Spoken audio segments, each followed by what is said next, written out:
black nanny had dedicated years of her life caring for the fragile twin sons of a powerful billionaire, only to be suddenly accused of stealing the very medicine that kept the children she loved like her own alive.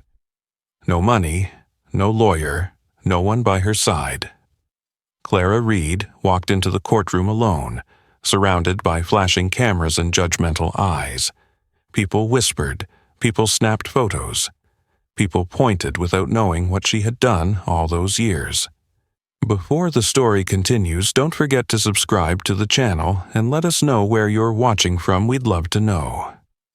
Clara had worked for years inside the vast, quiet estate of Richard Hale.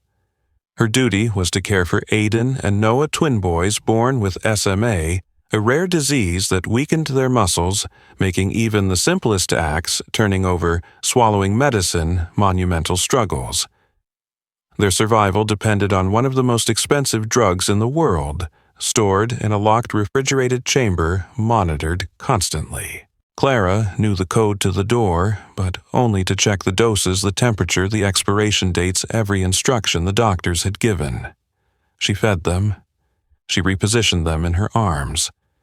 She read books. She stayed up at night. She memorized every beep of the machines, every dosage hour, every tiny signal of an oncoming spasm. To the twins, she was Mommy Clara. One ordinary morning began with chart checks. Clara washed her hands, pulled on gloves, tested the fridge temperature, and ticked the small box on the chart she had taped to the door. Same routine every day.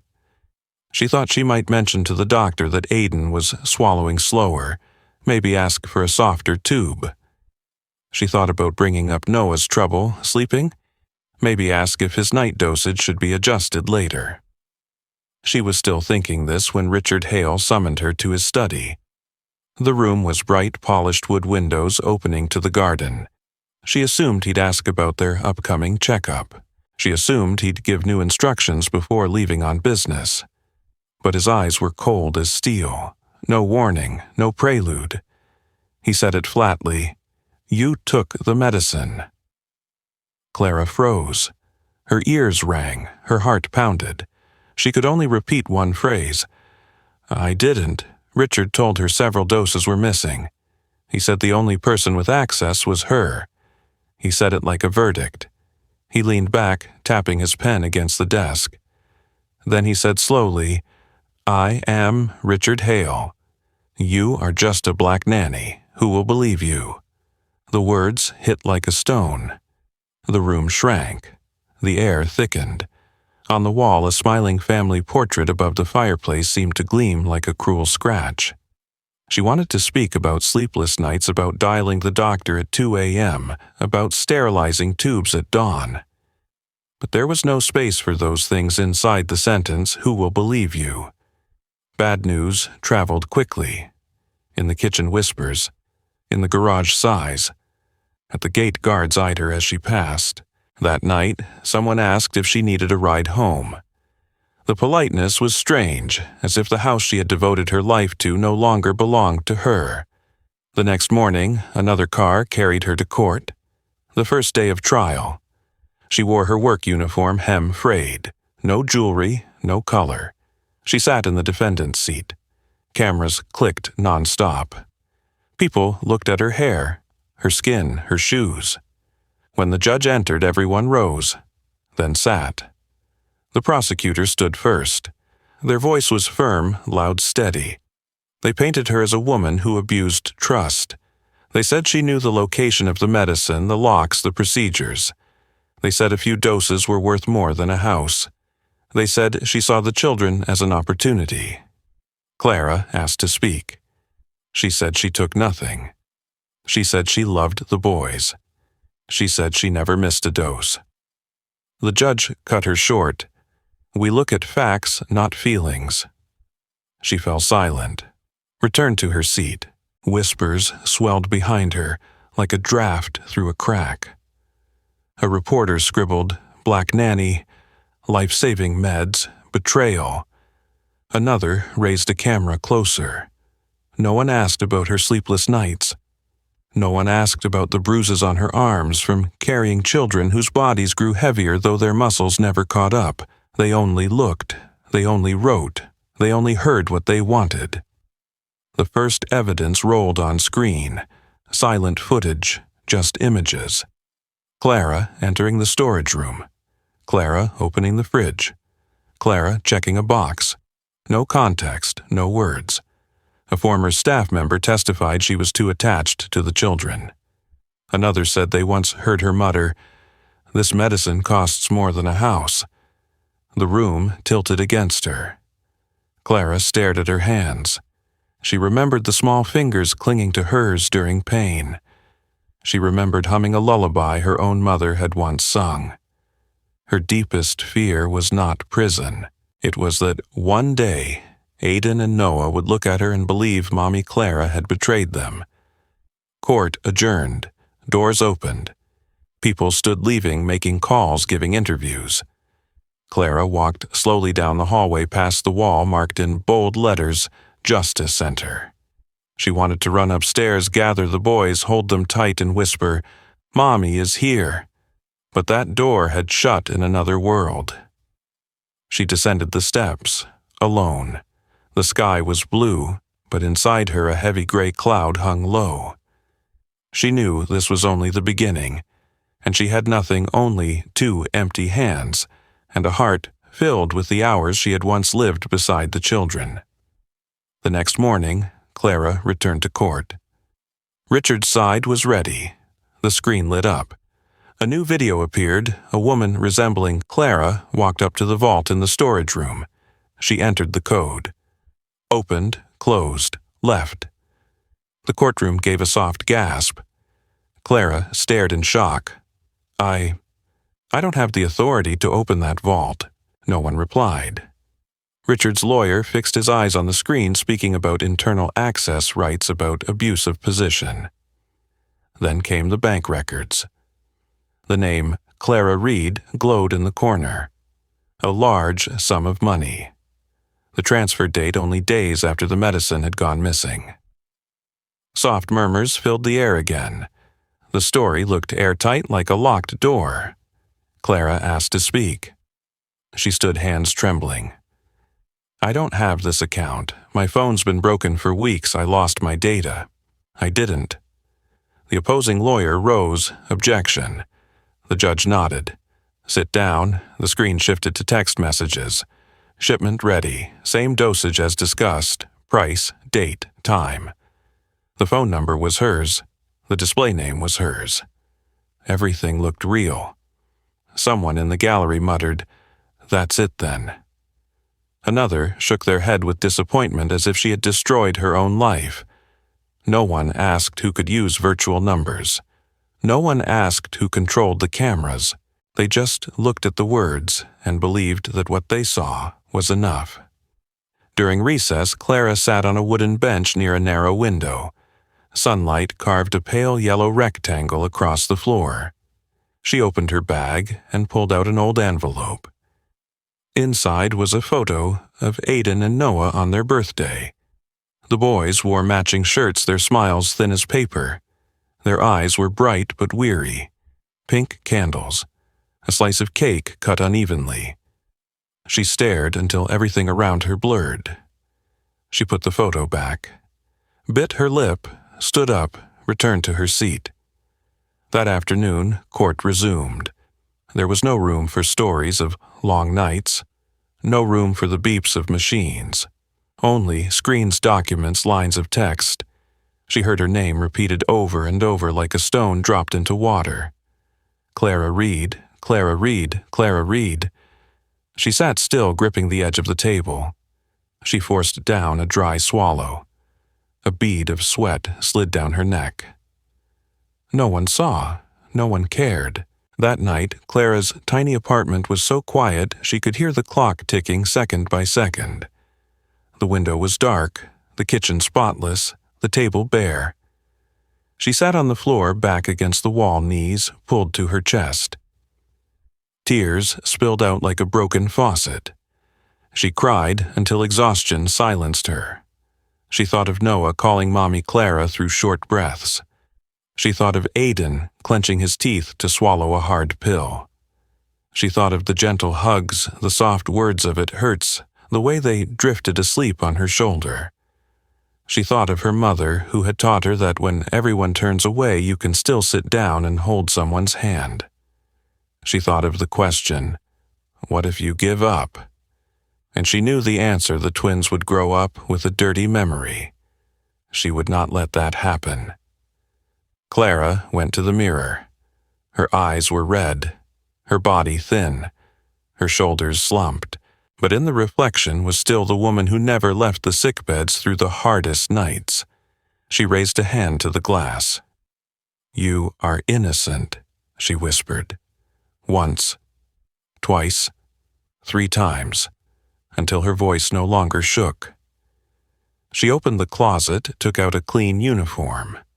She set it on the table beside a stack of files, medication logs, symptom charts, printed emails to doctors, hospital check-in sheets. She straightened the edges, placed them all into her bag. Before dawn, Clara boarded a bus to court. The city was still half asleep. The window pane reflected a small woman in a worn scrub top. At the intersection, a man walked his dog without noticing her. At the next stop, a mother pushed a stroller onto the bus. Clara looked at the sleeping baby. She thought of her twins.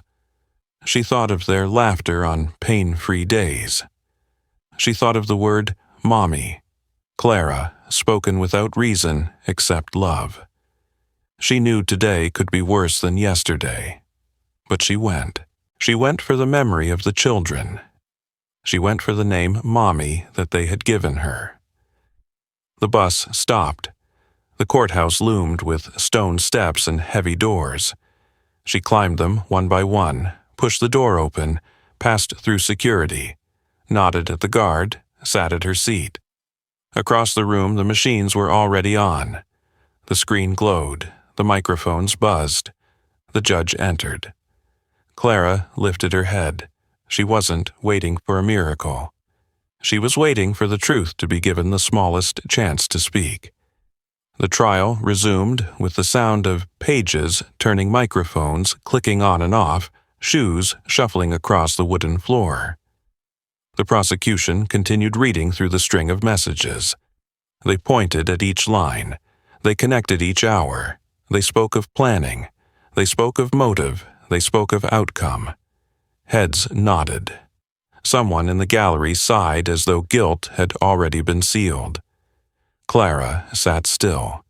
Her hand rested on the corner of the table. She felt the cold grain of the wood under her fingertips.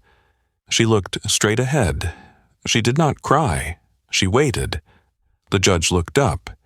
He was about to move on to the next procedure. He held his pen. He began next. And just then the rear door opened. A small sound, but everyone heard it. The soft hum of wheels rolling.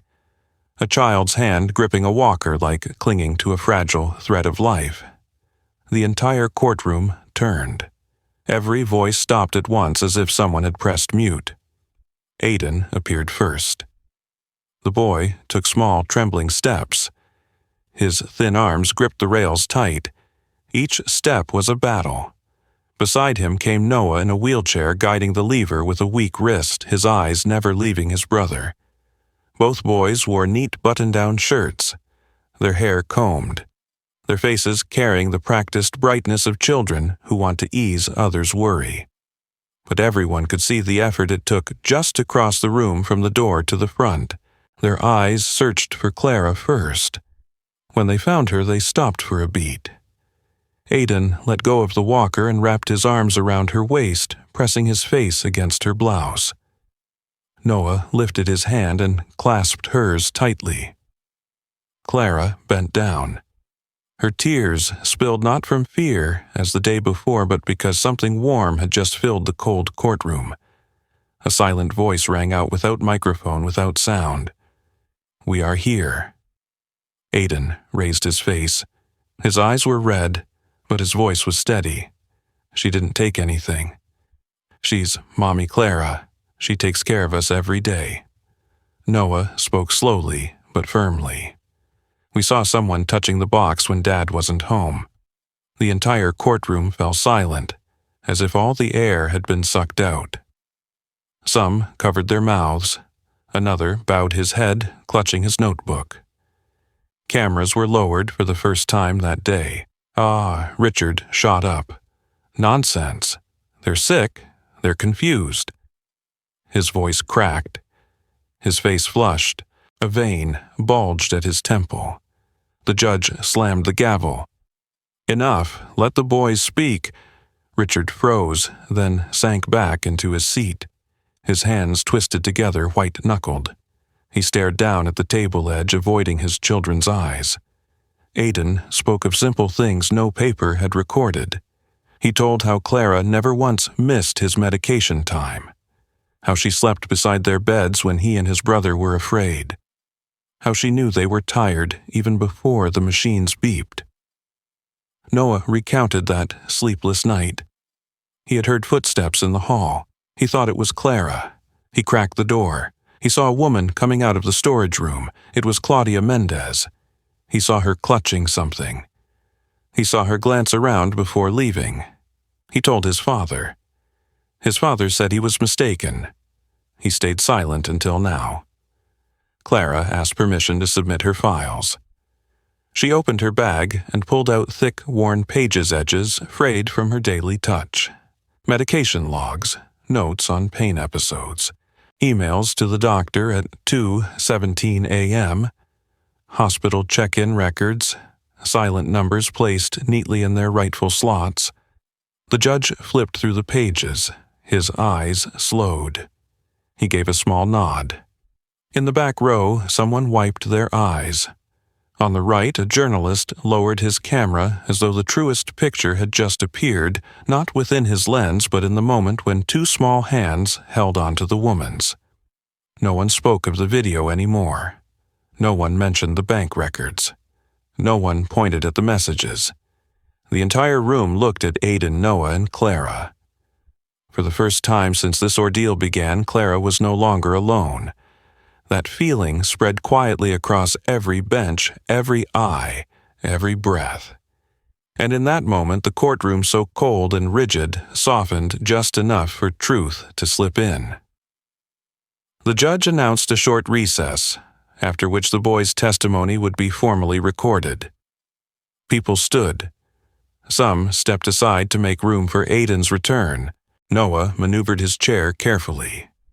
Clara walked beside them, one hand on Aidan's shoulder, the other on Noah's armrest. No one spoke. They didn't need to. Everything that mattered had already been said.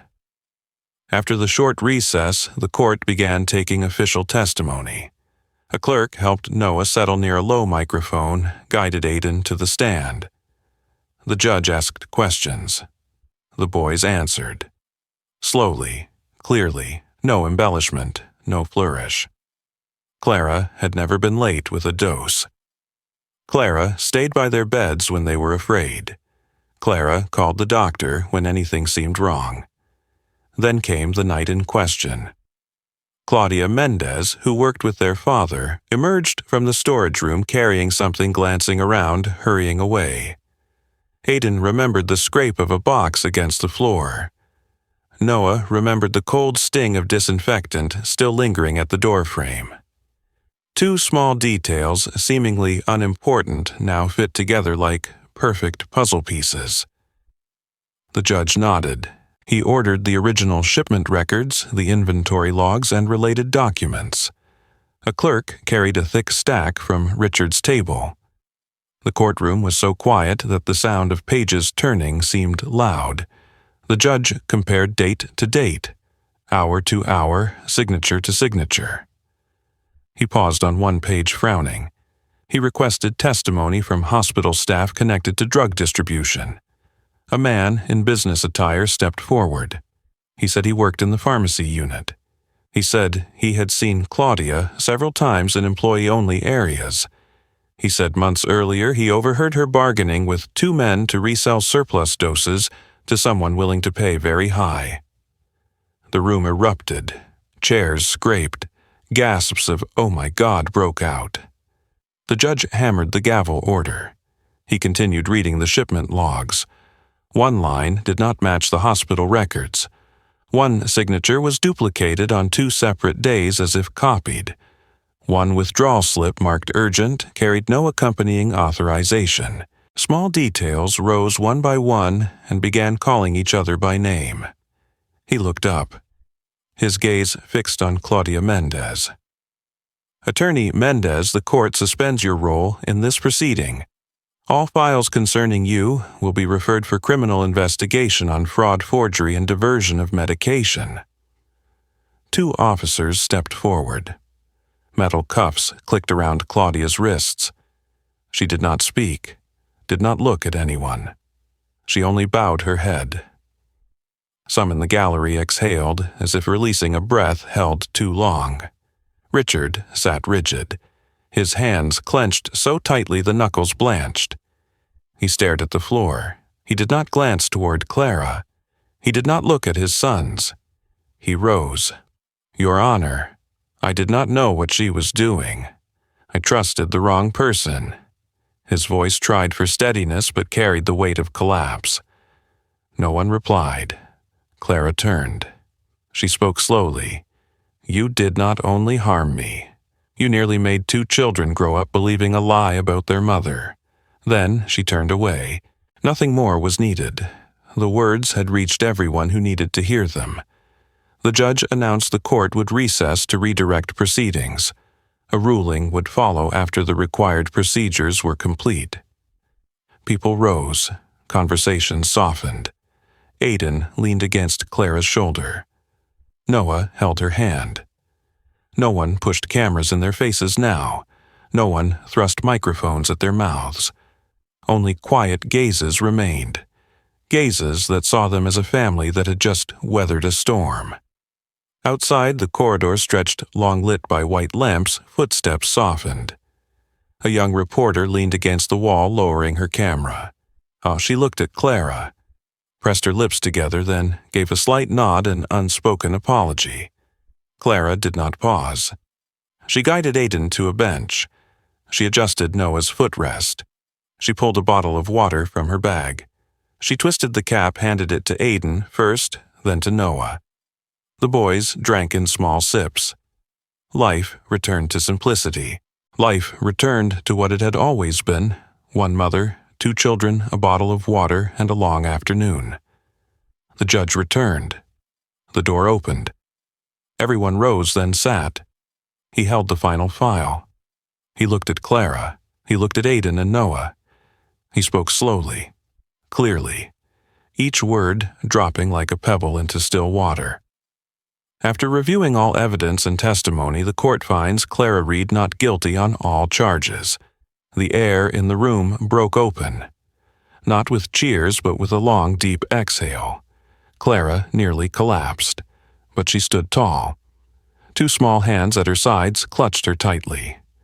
Aiden lifted his eyes to the judge. Noah gave a faint smile. Clara closed her eyes for a second, then opened them again. The judge continued. The court orders Mr. Richard Hale to cover all legal costs and damages caused by false accusations. Furthermore, a criminal investigation will proceed against Claudia Mendez for fraud, forgery, and the illegal sale of medical substances. He struck the gavel. This court is adjourned. The sound echoed, then dissolved into silence. A soft round of applause rose from the left corner, spreading slowly. Not loud, not theatrical. Only a sign that truth had finally been heard and restored to its rightful place. Richard stepped forward. He stopped just 1 pace away. "Clara, I'm sorry," he said. "I was wrong. I let fear blind me. I trusted the wrong person." Clara looked at him. "Sorry doesn't erase the days when 2 children almost believed a lie about their mother," she answered. He nodded. No argument, no excuse. He stepped back, sat down, silent.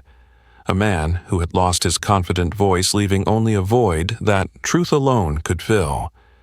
Outside, sunlight spread across the steps of the Justice Center. The doors opened. Clara walked out between Aiden and Noah. Cameras lifted.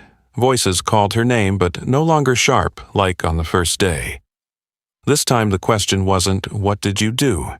This time it was, "How do you feel?" Clara didn't stop. She didn't need to speak. Everything had already been said inside the courtroom. The boys called out together Mommy Clara.